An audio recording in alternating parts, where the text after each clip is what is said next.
No, the VLOG says that should be there. The frequency is in there, 116.2. We're getting the ID and nothing's happening. Okay, so that equipment has failed, okay? So legally, we have to tell NorCal that. Okay. Let's hold 300 for a moment. Depart Hermo at say that heading again. Do you want to demonstrate how to tell? Sure. I'm Jason Miller, a full-time professional flight instructor. On the Finer Points channel, you can join me as I bring you tips and tricks that I've learned from 20 years on the flight line.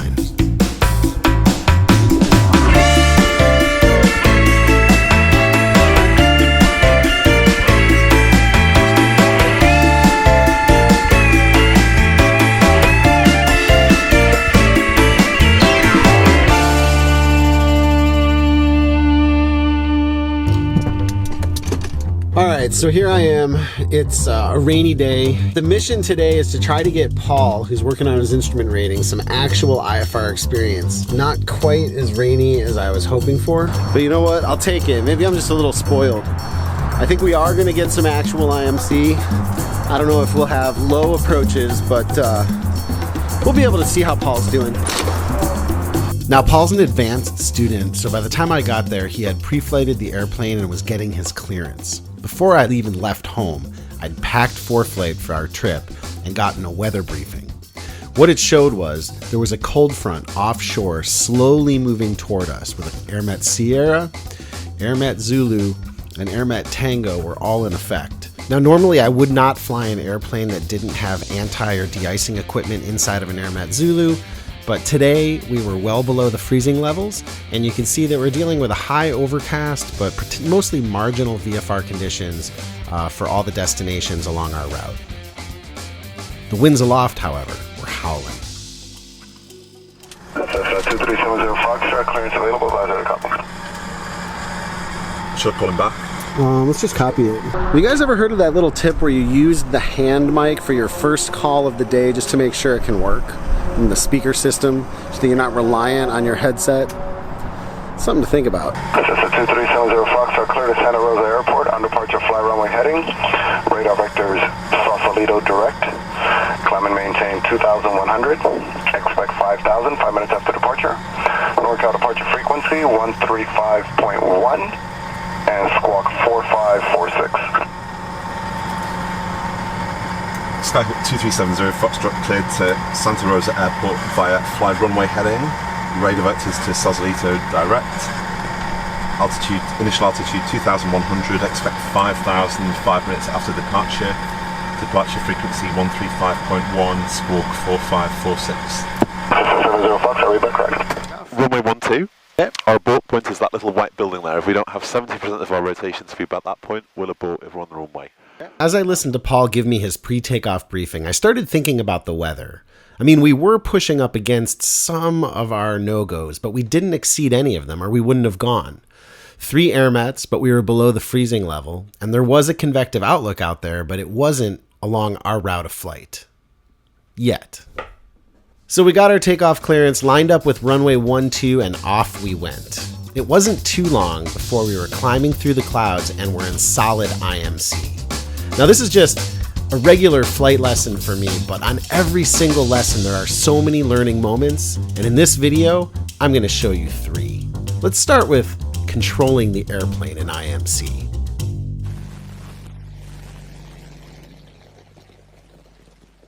Watch that left turn. It's just kind of in you every so often. November 70 Foxtrot, turn right heading 280. 480 2370 Foxtrot.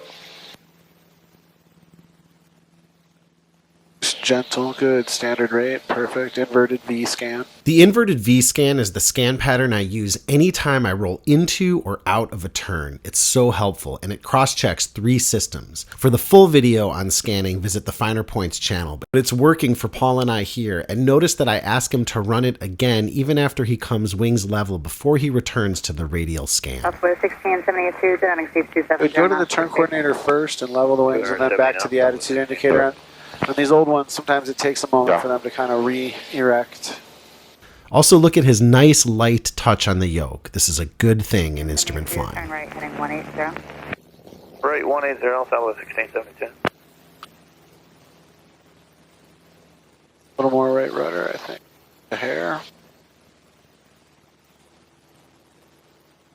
I don't know what it is about being told to call somebody, but the minute pilots hear that, they drop everything else and they call first.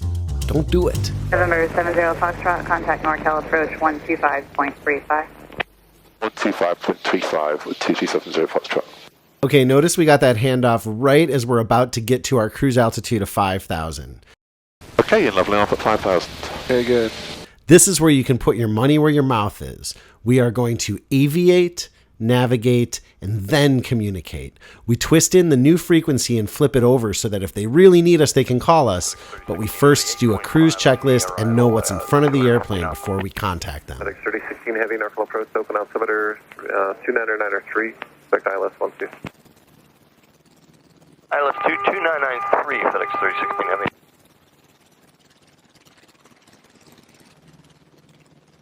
She said NorCal approach or departures. It's always approach except for the first time you call them. 47 heavy, They want to. It's really the same people, but I want to see you level off, leave the mixture, do a flow check, and then get in with them. Okay, now that we're listening to the new frequency, Paul goes through his flow check. I teach the same flow check for climbs, for cruise, for descent. And it starts at the magnetic compass to make sure that you're flying the correct heading. And believe me, guys, this is born out of mistakes I've seen students make hundreds of times. Then get your eyes over to the instruments to make sure that the engine is running properly and that the electrical system is charging. We're heading into night IFR here. We can't afford to be the last people on board to know if there's something wrong. We take a moment and check to make sure the lights are where we want them and the pitot heat is on. And lastly, we manage the power, make sure the mixture is set, make sure the fuel's where we want it, cowl flaps, if we have them, would be closed, and then we run a cruise checklist. We're listening to NorCal the whole time, so if they really need us, they can call us, but notice it's been almost 2 minutes, and they haven't called us yet, and we're just fine checking in when we do.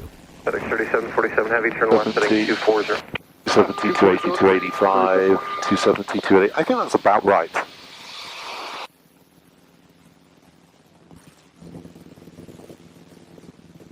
Yeah, 290. I don't think so. Well, let's see. Hold on.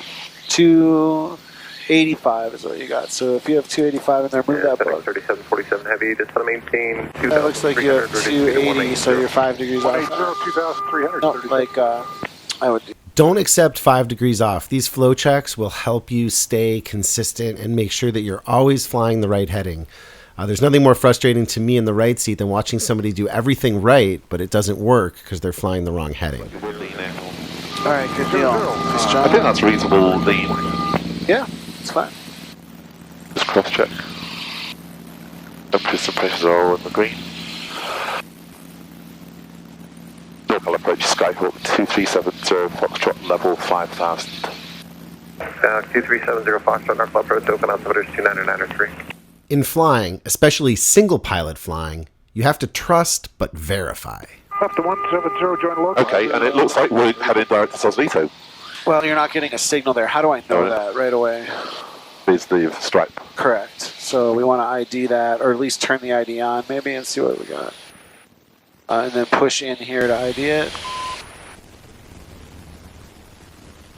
70 Foxtrot, flying 300. 300 2370 Foxtrot. I have a hunch they're going to vector you heavy, most 3 of miles it. from Alcat, flying 150, maintain 2300. That's Sausalito, man, and that's a clean ID. Okay, at 150, 2300 till established, cleared the ILS. Let's go 300 like you're doing, and hold that heading for a moment. 3202 to center, maintain 3000. Sun maintain 3000, volunteer 3202. All right. 1381 descended via the... Well, let's discuss this for a moment. We have a GPS backing up our VORs, right?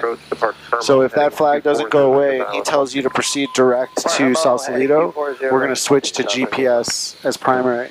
But it makes me wonder about this instrument, so let's troubleshoot this one. Okay.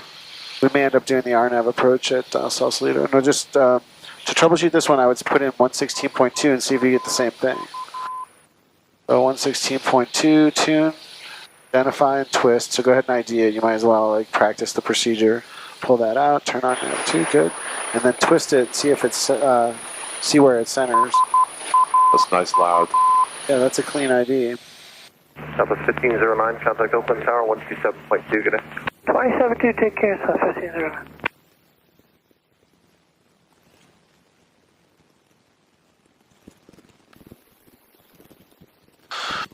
Why don't you go right to where the other one is at 205 and see if it centers? That first radio is not working, is it?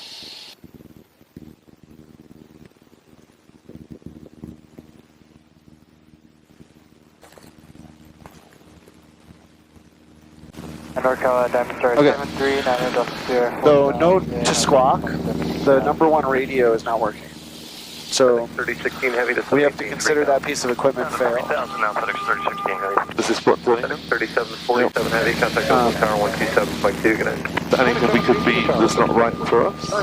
VLOT, is that doing it? No, the VLOC says that should be there. The frequency is in there, 116.2. We're getting the ID and nothing's happening. Okay, so that equipment has failed. Okay, so legally we have to tell NorCal that. Now remember that if you have a failure of any nav equipment, approach equipment, or communications equipment, you have to tell ATC and you have to let them know if it's severe or not, or if you need help. Let's hold 300 for a moment. Depart Hermo at, say that heading again. Do you want to demonstrate how to tell? Sure. And NorCal, just be advised for 2370 Foxtrot, we've got one VOR radio that's behaving funny. It doesn't appear to be operable, but we don't need any assistance at this time. 70 Foxtrot. On 230. So we used the GPS as our primary source of navigation the rest of the way and flew an RNAV approach into Santa Rosa, where we did a full stop taxi back and got ready for our night flight back to San Carlos. And that's where things got a little bit interesting. You remember that convective outlook that was sitting nicely offshore when we left San Carlos about an hour and a half earlier. Well, now it was producing moderate to sometimes intense rain showers along our route of flight and became a bit of an issue on the way home. 70 Foxtrot, I just want to verify you're correcting back to the route, correct? That's 07. Wait. Is that for 2370 Foxtrot? November 70 Foxtrot, affirmative. Just want to verify. I showed you a little bit off course. Want to verify that you are correcting. Yeah, we're heading back to the course. Thanks. 70 Foxtrot. 70 Foxtrot, roger. And if the loss controller didn't tell you there are some scattered areas of moderate, a little bit of heavy precipitation from your present position extending towards, well, kind of all the way down to Hadley. I did not expect to be flying in weather like that, and it's worth considering how we ended up there. It's also worth pointing out that if I didn't have my Sentry with me or some other ADS-B receiver, I would have had no visibility into weather like this in this particular airplane. I wish I could share the whole trip with you, but the audio got pretty messed up. Some of the big takeaways here were the cockpit lighting. If I didn't have that red flashlight, it would have been pretty harrowing. It was 1.2 of actual in rain. And the other takeaway was some kind of autopilot that would have held our altitude would have reduced Paul's workload a lot. Anyway, all in all, it was a great experience, exactly what we set out to do that day, and another great day of flight instruction, some more good learning for Paul, and hopefully for you too. Thanks so much for watching this video. If you liked it, please hit the like button, subscribe to the channel, and hit the alert bell so you get notified of uploads. My thanks to the sponsors and to the patrons. Without their support, these videos just would not be possible. And my thanks to you for watching it. Please share it with your friends. And as always, until next time, be safe, fly your best.